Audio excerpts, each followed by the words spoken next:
नमस्कार, news super Bharat में आप सभी का स्वागत है। आइए अब डालते हैं हिमाचल प्रदेश की तमाम खास खबरों पर एक नजर। तकनीकी विश्वविद्यालय ने कॉमन एंट्रेंस टेस्ट के लिए आवेदन की तिथि बढ़ाई। जी हां, कब तक बढ़ाई गई है, पूरी जानकारी आपके साथ साझा करेंगे।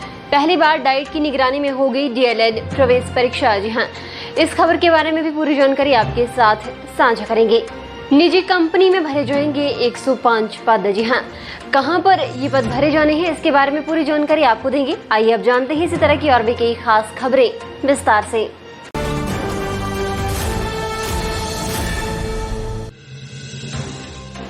मुख्यमंत्री जयराम ठाकुर ने कहा कि नौजवानों को देशभक्ति से जोड़ना ही अग्निपथ योजना का मुख्य मकसद है। विपक्ष के लोग अनावश्यक राजनीति कर नौजवानों को भ्रमित करने का काम कर रहे हैं। अभी योजना की घोषणा हुई है। इस योजना से बहुत सारे उन युवाओं की इच्छा पूर्ति होगी जिनमें देश सेवा में काम करने की लगन है। चंबा में प्रेस वार्ता में उन्होंने कहा कि युवाओं को भ्रमित कर विपक्षी दल माहौल खराब करने की कोशिश कर रहे हैं। इस योजना से रोजगार की संभावनाएं नौजवानों को मिलेगी। 4 वर्ष के बाद भी नौजवानों को सेना में सेवा करने का मौका मिलेगा। दूसरे विकल्प के रूप में नौजवानों को वापसी पर ग्रेच्युटी मिलेगी। गहराई से अध्ययन कर सोच समझ कर ही नरेंद्र मोदी ने युवाओं के लिए अग्निपथ योजना बनाई है। इसे राजनीति से दूर रखना चाहिए। हिमाचल प्रदेश तकनीकी विश्वविद्यालय हमीरपुर ने कॉमन एंट्रेंस टेस्ट के लिए आवेदन करने की तिथि 26 जून तक बढ़ा दी है। विश्वविद्यालय के अधिष्ठाता शैक्षणिक प्रोफेसर राजेंद्र गुलेरिया ने कहा कि HPCET 2020 के लिए पहले ऑनलाइन आवेदन करने की अंतिम तिथि 18 जून तक थी। अब आवेदन करने की तिथि को बढ़ा दिया गया है। ये परीक्षा 10 जुलाई को प्रदेश के 10 केंद्रों में करवाई जानी है। प्रवेश परीक्षा से संबंधित ब्यौरा तकनीकी विश्वविद्यालय की वेबसाइट पर उपलब्ध है। कॉमन एंट्रेंस टेस्ट के लिए एक परीक्षा केंद्र चंडीगढ़ में भी स्थापित किया जाएगा। प्रदेश में पहली बार डाइट की निगरानी में डिप्लोमा इन एलिमेंट्री एजुकेशन की प्रवेश परीक्षा होगी। परीक्षा प्रदेश के 125 केंद्रों पर 19 जून को होगी। इसमें सभी जिला की डाइट को फ्लाइंग स्क्वाड बनाने का जिम्मा दिया गया है। ये फ्लाइंग स्क्वाड परीक्षा खत्म होने तक केंद्रों में ही रहेगा। इसके लिए डाइट को पत्र भी प्राप्त हो गए हैं। परीक्षा में प्रदेश भर से 20,381 अभ्यर्थी भाग ले रहे हैं, जिन्हें एडमिट कार्ड भी जारी कर दिए गए हैं। हिमाचल प्रदेश के सोलन के बरोटीवाला में चल रही निजी कंपनी में welder, fitter, painter, sheet metal और ऑपरेटर समेत विभिन्न श्रेणियों के 105 पद भरे जाने हैं। इन पदों को भरने के लिए जिला रोजगार कार्यालय हमीरपुर में 21 जून को सुबह 10:30 बजे से साक्षात्कार लिए जाएंगे। इन पदों के लिए अभ्यर्थी ITI पास होना चाहिए। अभ्यर्थी की आयु की अगर बात करें तो 18 से 30 वर्ष के बीच उसकी आयु होनी चाहिए। इसके साथ ही 12वीं पास युवा भी इस साक्षात्कार में भाग ले सकते हैं। इन पदों के लिए केवल पुरुष अभ्यर्थी ही पात्र होंगे।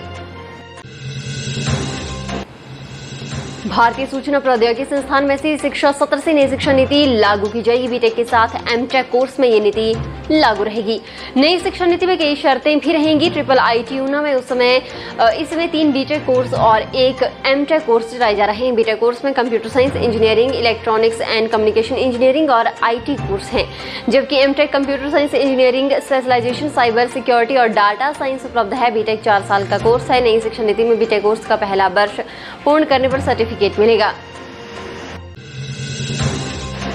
मुख्यमंत्री जयराम ठाकुर ने चंबा जिला की डलहौजी में आयोजित मंडल मिलन कार्यक्रम को संबोधित करते हुए पार्टी पदाधिकारियों को राज्य में भाजपा को पुनः सत्ता में लाने के लिए अधिक प्रतिबद्धता और समर्पण के साथ काम करने का आग्रह किया, ताकि विकास की गति निर्बाध रूप से चलती रहे। मुख्यमंत्री ने कहा कि राज्य सरकार का वर्तमान कार्यकाल गरीबों और कमजोर वर्गों के कल्याण और उत्थान के लिए समर्पित रहा है। पेंशन उपलब्ध करवाने के लिए प्रतिवर्ष 1300 करोड़ रुपए व्यय किए जा रहे हैं, जबकि इस पर पूर्व कांग्रेस सरकार के कार्यकाल में 400 करोड़ रुपए व्यय किए गए थे। राज्यपाल राजेंद्र विश्वनाथ अर्लेकर की उपस्थिति में आज कांगड़ा जिला के केंद्रीय विश्वविद्यालय धर्मशाला में केंद्रीय विश्वविद्यालय धर्मशाला और विवेकानंद केंद्रीय कन्याकुमारी के मध्य एक समझौता ज्ञापन हस्ताक्षरित किया गया है। राज्यपाल ने इस महत्वपूर्ण समझौता ज्ञापन पर संतोष व्यक्त करते हुए कहा कि हमें स्वामी विवेकानंद की शिक्षाओं और विचारों को समझने की आवश्यकता है। उन्होंने कहा कि इस तरह के प्रयास निश्चित रूप से विद्यार्थियों के लिए लाभदायक सिद्ध होंगे।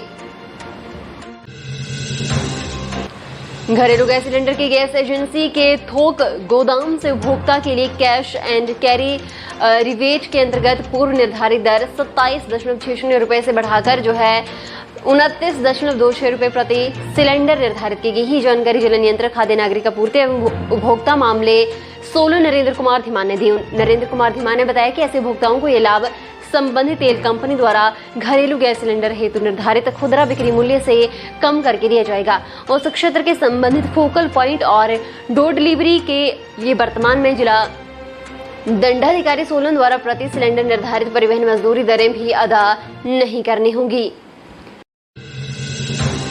प्रधानमंत्री नरेंद्र मोदी को आज राज्यपाल राजेंद्र विश्वनाथ अर्लेकर, मुख्यमंत्री जयराम ठाकुर, केंद्रीय सूचना एवं प्रसारण, युवा कार्य एवं खेल मंत्री अनुराग सिंह ठाकुर, विधानसभा अध्यक्ष विपिन सिंह परमार और सामाजिक न्याय एवं अधिकारिता मंत्री सरवीण चौधरी ने कांगड़ा स्थित गग्गल हवाई अड्डे पर गरिमापूर्ण विदाई दी।